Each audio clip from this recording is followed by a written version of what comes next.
The Vatican is hoping the visit will help ease some of the lingering outrage over those comments. And ABC 7's Leah Hope talked to the local Muslim leaders about his trip, and she has reaction for us today. Leah. Cheryl and Ron, this trip is seen as a step in the direction of reconciliation. There seems to be a willingness to forgive, especially here in Chicago, where leaders in both Muslim and Catholic communities have already forged a strong bond.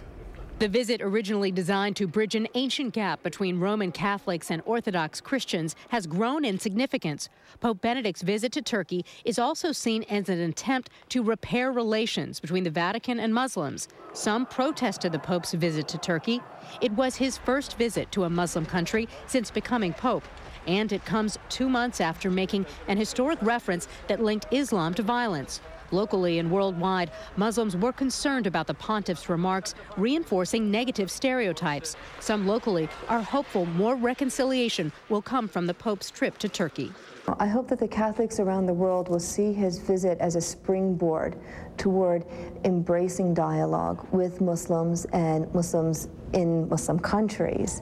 Janan Hashim is the spokesperson for a federation of 50 Islamic organizations. She says ongoing relationships with local Catholics quickly addressed the Pope's comments. We joined forces together to overcome this and to move on. We're not holding this against the Archdiocese, and our relationship was so strong that we felt very comfortable taking that position. Open dialogue is always the way for people to see beyond the stereotypes and to understand what each is about. Ahmed Rahab is the executive director of a local organization that advocates for civil rights of Muslim Americans. He says regular meetings with Catholic and Muslim groups in Chicago intensified after the Pope's comments and continue to educate both faith communities. The world can learn from our experience here in Chicago, whereby the first thing that we thought to do in the aftermath of the comments by the Pope about Islam was to get together and increase our dialogue.